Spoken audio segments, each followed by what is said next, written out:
Hi kids, Uncle Pete's back at Storytime to read you a couple of stories. As you know, I like to read older stories that my mom used to read to me before there was television in our house. So we had to read books instead of watching TV. And the first story I'm going to read to you is a very, very ancient tale called Little Red Riding Hood. The old tales were passed down vocally from person to person, and they weren't really written down. But finally, the Grimm brothers found this story and they wrote it down. And it's been through all sorts of adaptations since. Some have been a little more sanitized than others, but probably most of you kids have heard part of this story before. This particular book has an illustration at the beginning that shows Red Riding Hood going to Mesa, New Hampshire. If any of you have been to Pickety Place, you know there's a room at Pickety Place about Little Red Riding Hood. So the story comes to life in some ways. Little Red Riding Hood. This particular version was told and illustrated by Elizabeth Orton Jones, but she didn't write it, but she did make the pictures for it. Little Red Riding Hood. As all these stories start out, once upon a time, there was a little girl who was dearly loved by all, most of all by her grandmother. Wherever she went, she always wore a little red cape with a hood which her grandmother made for her. So people called her Little Red Riding Hood. One morning, her mother packed a basket and said, "Here are a piece of cake, a pat of butter, and a bottle of wine. Take them to your grandmother, Little Red Riding Hood. She is sick in bed, and they will do her good. Keep right on the path. Don't play on the way. Don't talk to strangers. And when you see your grandmother, don't forget to say good day." Little Red Riding Hood promised. She took the basket, waved goodbye to her mother, and started off along the path through the wood. She had not gone far before she met a wolf. "Good morning, Little Red Riding Hood," said the wolf politely. "Where are you going, and what have you in your basket?" "I'm going to see my grandmother," said Little Red Riding Hood. "I have a piece of cake, a pat of butter, and a bottle of wine for her." "Well," said the wolf, "and where does your grandmother live?" "On the other side of the wood," said Little Red Riding Hood, pointing with her finger. "My grandmother is sick in bed." "Sorry to hear that," said the wolf. "Why don't you pick some flowers for her?" "I promised my mother I'd stay on the path," said Little Red Riding Hood. "Then it's best to keep your promise," said the wily wolf. "But just look at all the flowers growing right beside the path." Little Red Riding Hood looked at the flowers. "A pretty bunch of flowers would surely make your grandmother feel better. Don't you agree, Little Red Riding Hood?" And away he went through the trees. In no time at all, Little Red Riding Hood was wandering about in the wood, picking flowers here and there. Meanwhile, the wolf ran straight to Little Red Riding Hood's grandmother's house and knocked on the door. "Who's there?" cried Little Red Riding Hood's grandmother from inside. "It's Little Red Riding Hood," said the wolf in a wry little wee little voice. "I have a piece of cake, a pat of butter, and a bottle of wine for you." "Come in, my dear," cried Little Red Riding Hood's grandmother. "Just pull the latch string." The wolf pulled the latch string. The door opened, and without another word, he sprang into Little Red Riding Hood's grandmother's room and ate her up. Then he put on her nightgown and cap, climbed into her bed, and pulled the covers up over his nose. Soon Little Red Riding Hood came tripping along, skipping too, along toward her grandmother's house. "Good day, grandmother," she called. She went in and stepped close to her grandmother's bed. "Oh, grandmother," she cried, for her grandmother looked very strange. "What big ears you have!" "The better to hear you with, my dear," said the wolf, rolling his eyes. "Oh, grandmother, what big eyes you have," cried Little Red Riding Hood. "The better to see you with, my dear," said the wolf, snapping his jaws. "Oh, grandmother," cried Little Red Riding Hood, "what big teeth you have." "The better to eat you with," said the wolf, and he sprang from the bed and he ate Little Red Riding Hood up. But a passing woodman stepped into the home to see how Little Red Riding Hood's grandmother was doing.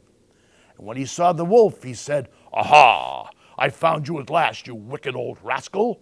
He lifted his axe and with one blow killed him. Then he cut the wolf open, and out stepped Little Red Riding Hood and her grandmother. They thanked the woodman for what he had done. Then all three sat down and ate the cake and the butter and drank the wine which Little Red Riding Hood had brought. So it has a happy ending. And that story has probably been told to kids for 400 or 500 years. So now, if you hadn't heard it before, you've heard a story that's lasted for centuries. And now we turn a different direction. Second book is called Gerald McBoing, and it was written by Dr. Seuss. And I think it's one of the lesser known Dr. Seuss stories because it's kind of difficult to read because it's about a little boy that makes noises. If you have YouTube available, this whole story is available in a cartoon form on YouTube. I just watched it, and it's very clever. Gerald McBoing. This was written by Dr. Seuss, as I said, and the pictures in this book were adapted by Mel Crawford from the cartoon version that was put out. Now, I say it's difficult to read because there's a lot of sound effects in this thing, so I'm going to use my trusty kazoo to help me make some of the noises.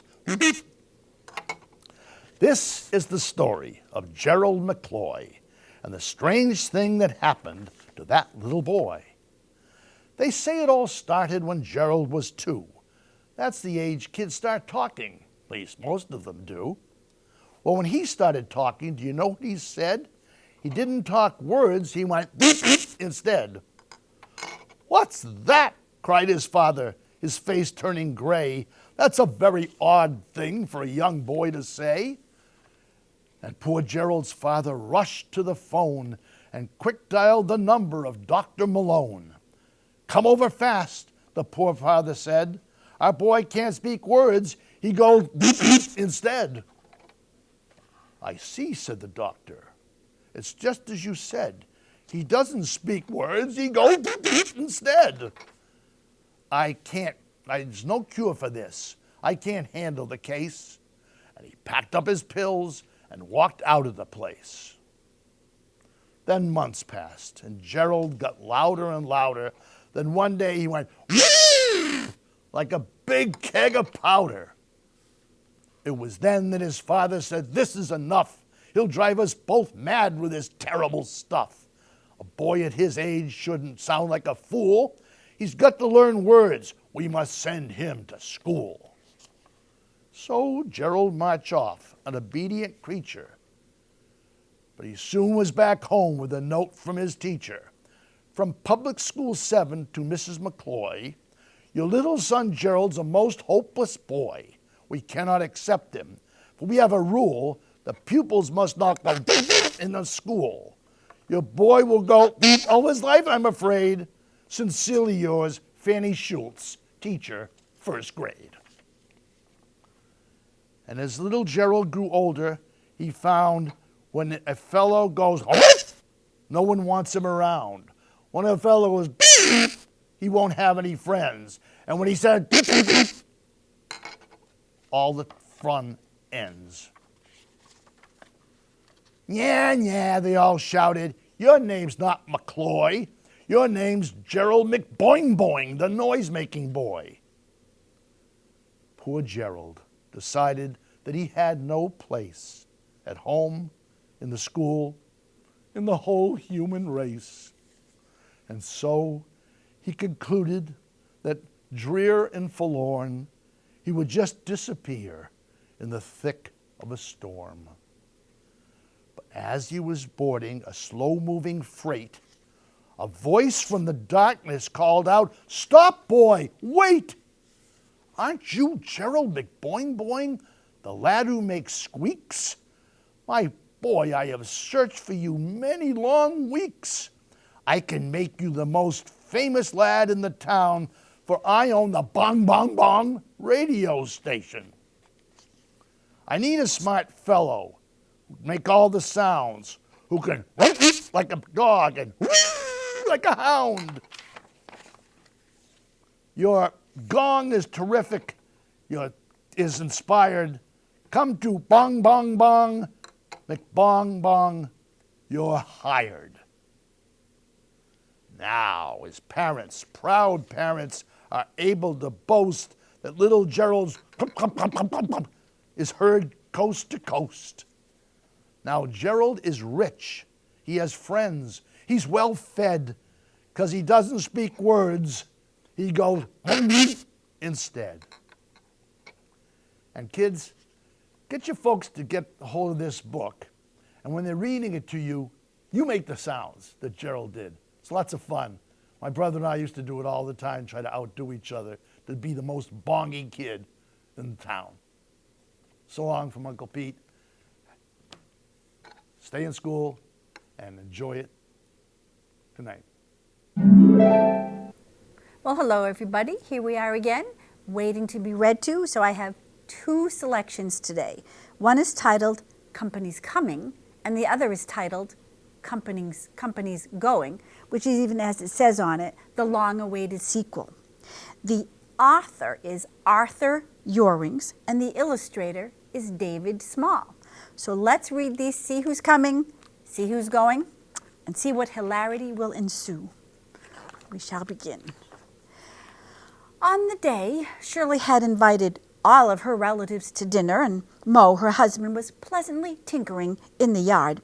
A flying saucer quietly landed next to their tool shed. Mo was surprised. "Cheryl!" he yelled. Shirley joined Mo on the patio. "Mo, you had to buy that barbecue? It's too big," she complained. "Cheryl, it's not a barbecue," Mo said. Suddenly, a small hatch opened on the saucer, and out walked two visitors from outer space. "Greetings." They spoke in English. "We come in peace. Do you have a bathroom?" Stunned, Shirley replied, "Down the hall and to the left." The foreigners nodded graciously and walked into the house. "How could you let them into the house?" Mo was upset. "Did you see those helmets, those ray guns? They'll vaporize us." Mo was very upset. "Shh, they're coming," whispered Shirley. "Stay calm, be polite. Maybe we can make friends with them." "What a lovely house you have," said the strangers. "What do you call this place?" "Belmore," Shirley answered politely. The visitors nodded. "We're from away, far away, and we've been traveling for years on our way to the next galaxy." "How about a sandwich? You must be hungry," Shirley nervously interrupted. "Would you like to stay for dinner?" "Gee," they replied, "we'd love to. We'll return at 6 o'clock. The spacemen went back into their ship and flew off. Mo and Shirley ran into the house. "Are you crazy? The cousins are coming tonight. Why did you invite them to dinner?" Mo asked. They'll atomize us. Belmore, the whole earth is doomed, I tell you." Mo was hysterical. Mo, take it easy. They look like nice boys," Shirley said. "Come help me make the potato salad." But Mo had other thoughts. Saying he had to wash his hands, he went upstairs and called the FBI. The FBI called the Pentagon, and the Pentagon called the Army, the Air Force, and the Marines. At 5:45, the house was surrounded. Inside, the cousins sat, panicked. "Act natural," Shirley told her relatives. "Be nice, so they look a little different. I'm sure they're friendly," she said, as she served the appetizers. "Don't worry," Mo added. "If those aliens make one false move, they've had it. So relax." Mo heard a humming and ran to the window. "They're here," he yelled. The doorbell rang. Everyone froze. Cousin Etta fainted. "I'll get it," Shirley called. She went to the door. Hello, hello, come right in, she greeted the men from outer space. They were carrying a box.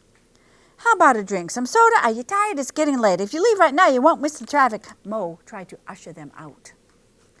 So, guys, what's new? Have you been to Venus yet? I hear it's hot in the summer, Cousin Sheldon, the loudmouth, asked. The spacemen sat. Well, we're on our way to check out a new planet. Our population has grown so quickly that we must branch out and find new places to live. Know what I mean? Sure, we know what you mean, Mo blurted out. An invasion. We're doomed, he whispered to Cousin Harriet. Dinner, Shirley called. Oh, please, before dinner, we have something for you. It'll knock you out. The visitors presented their box. It's a bomb. It's gas. It's a laser, Etta yelled and then fainted again. Soldiers burst into the house. Tanks pointed their guns. Shirley gingerly began to unwrap the gift. We weren't sure if you had one of these, the men started to say. Shirley interrupted. It's a. The cousins were paralyzed. Shirley continued. Mo was sweating from head to foot. Oh, Shirley blurted. Etta, Mo, and Sheldon fainted. It's a blender, Shirley declared, and we don't even have one. We thought you'd like it, and it was on sale. The spaceman beamed. Shirley went over and kissed them both. Let's eat, she said. Luckily, Shirley had made extra spaghetti and meatballs. The cousins, the soldiers, the pilots, the Marines, the FBI, everyone sat down and had a delicious meal from soup to nuts. So that's the first one, when company was coming. Now we have the long-awaited sequel. Again, Arthur Ewinks is the author. David Small is the illustrator. And this one is Company's Going. Let's see where they are going. So after a nice dinner at Shirley and Mo's, after all the soldiers and the pilots, the Marines, the FBI men, and the cousins had said their goodbyes, the visitors from outer space made a momentous announcement.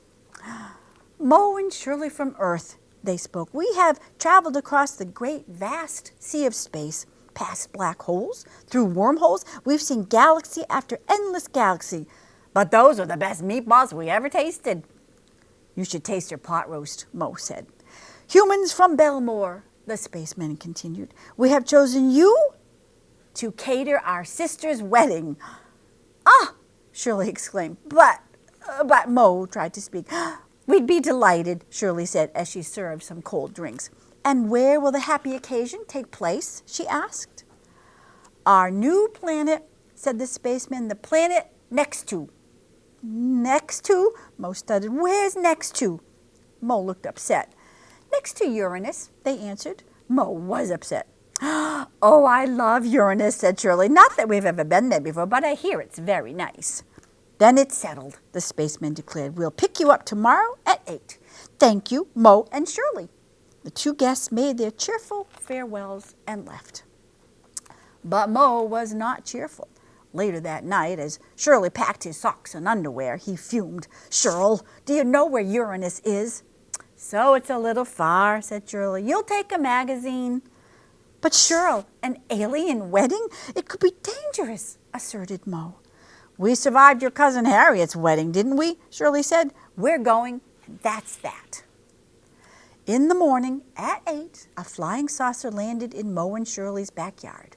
Mo and Shirley were waiting with 27 suitcases. I took a few sweaters in case it gets chilly at night, Shirley explained.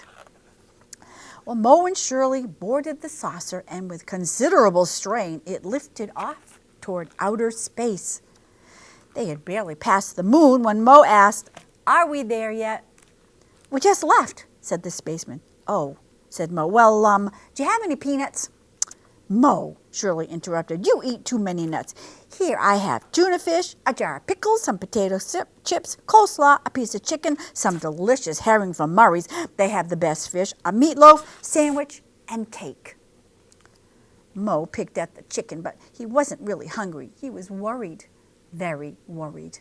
Shirl, he spoke up, what if the aliens don't like us? What if they don't like humans? What if they don't like your noodle pudding? Mo was beside himself. The spacemen couldn't help but overhear. Mo of Earth, they said, we assure you our people are gentle, peace-loving race. We get along with everyone. Don't worry, you and Shirley will be welcomed with open arms. After that, the saucer landed softly and Mo and Shirley exited the ship. Martians! The crowd screamed as they spotted Mo and Shirley. It's an invasion! Run for your lives! No, wait, said the two spacemen. They're not Martians, they're caterers. But it was too late. A nervous uncle fired his ray gun at Mo and Shirley, and they fell to the ground. What are you, nuts? The spaceman said to Uncle Irving. They're from Belmore. So clip my nails, said the uncle. To me, they look like Martians. Mo and Shirley were rushed to the hospital where 492 members of the spaceman's immediate family waited, hoping and praying for their speedy recovery. How could Uncle Irving shoot the caterers, sobbed the bride-to-be. Now what? I have to have a wedding with no food? She cried. Suddenly, Shirley woke up. No food, she mumbled, at a wedding? Mo, wake up. She gave Mo a nudge. We have meatballs to make. The rays from the ray gun, having cured their arthritis, wore off, and Mo and Shirley went right to work. In one day, Shirley had made so many meatballs, it seemed as if there was enough food to feed the whole planet. And there was. The whole planet came to the wedding. We love Shirley's meatballs, said the happy spaceman. Yes, the wedding was beautiful. Mo and Shirley and the entire population of next to ate and schmoozed and danced the night away. The next morning, after breakfast and a little shopping, the spaceman brought Mo and Shirley back to Belmore. So, do me a favor, said Shirley. Call when you get home, just so I know you got there. And please take a sandwich. It's not good to blast off on an empty stomach. We'll miss you, said the spaceman tearfully. We'll miss you too, said Mo and Shirley. And with one last hug, company was gone. So there, we all can get along, can't we? Thank you for listening. Hello, and welcome to Storytime. I'm Sharon Kimball, and today I'm going to read to you two stories about what it's like to be on a farm. Maybe not the most modern farms, but farms from just a few years ago. I grew up on a farm myself, and this is very much what it was like for me growing up on a farm. The first story is called Granpa's Farm. It is written by Ken Danzig, and the illustrator is Natasha Flatoff. The farm is a magical place growing up. On my 5th birthday, I could look into the eyes of most of the animals on the farm. Some, like the cows, look as big as buildings to me. Our farm has lots of big things, like tractors and hay wagons and elevators to put fresh hay into the haymow of our big red barn. The hay smells sweet to my nose and tickles my arms. My grandpa watches me when I am outside. He reminds me to be careful. Farming is dangerous, he says. You have to be careful, Nick. My grandpa is a big man who loves farming and kids. He is my best friend. You can always find Grandpa and Pudgy in the garden, taking care of the big pumpkins that grow there. Pudgy is a dog. Grandpa loves to have fun. Some days we walk to the fishing hole near the farm, down by the bridge. We grab our old fishing poles. Grandpa takes worms for bait, and they wiggle in my fingers. We make time for fishing and riding our bikes on warm, sunny days after our chores are finished. Catching fish is fun to do with your best friend. Grandpa loves surprises, too, and his favorite surprise is a trick he plays on Grandma. He lights firecrackers that go pow, bang. Grandma always yells out the living room window, "Stop that right now." Grandpa laughs so hard his knees bounce back and forth. The twinkle in his eyes tell us everything. One day, Grandpa said, "Nick, hop in the truck. I have a treat for you." We rumble down the dirt road in our old red truck until we reach our neighbor's farm. Grandpa and I get out of the truck and peek into the rickety old shed. To my surprise, I find a litter of brand new, beautiful collie puppies. After picking my favorite puppy, Grandpa whispers that I can take one home. I say, "Let's call him Sheppy." Dogs are important on farms. They do a lot of work, like helping to get the cows into the barn. Grandpa always says, a good dog is worth more than gold. Sheppy runs as fast as his little legs can carry him, howling up and down the corn rows, running until he is all tired out. I get tired just watching him. Mom watches me play in the garden every day. She wears her garden hat and enjoys picking fresh flowers for Grandma and for us. Sometimes we take our shoes off and wiggle our toes in the warm sand while we pick weeds. My family helps get the hay in the barn on hot summer days. You can hear the clickety-clack of the full hay wagons as they hobble to the barn. We bring in many loads of hay to be put in the haymow. Grandpa says, in farming, the work is never done. There is always more to do the next day. While working in the haymow, I see lots of fluffy kitties. They love the fresh, soft hay. One summer, we had all black and white kitties. Kitties are everywhere, their little heads bobbing up and down as if bobbing for apples. My dad and Mom and I go to the fields to pick as many rocks as we can. My Aunt Noelle, Uncle Alan, and Uncle Mark come too. We pick lots of rocks in the field before planting our crops. The rocks come up every year, and they seem to get bigger and bigger. We throw them into the wagon as we trudge through the hot, dusty fields. My dad always tells everyone to come and join our rock fest. The music is wonderful, he says. Dad plays polkas on his radio, and it makes the job much easier. Dad loves polka music. When we finish, Grandma makes dinner for us. Dinner on the farm is always a feast. Grandma makes lots of mouth-watering pies and warm, fresh bread. Cooking everything on the wood stove in the kitchen of the farmhouse always tastes and smells so good.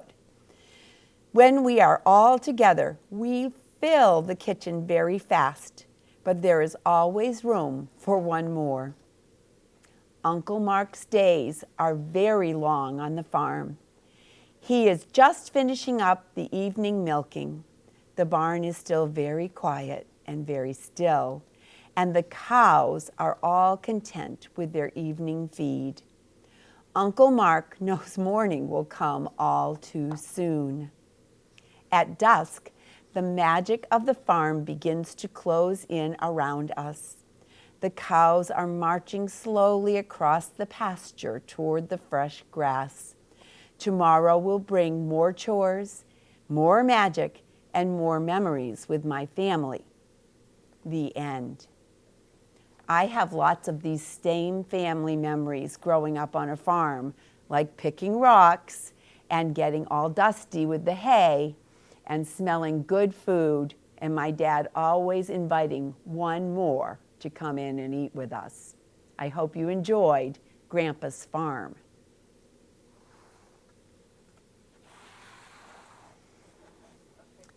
This book is called Cow. Takes us through the day of a cow. It has lovely illustrations, by Angelo Rinaldi, and the story is written by Malachi Doyle. Cow. Grazing in the field on a hot summer's day. Early morning, dawn is breaking, the first birds sing, and the farmer strolls down the lane, whistling. Slowly you rise from the sodden grass, your thick coat wet with morning dew.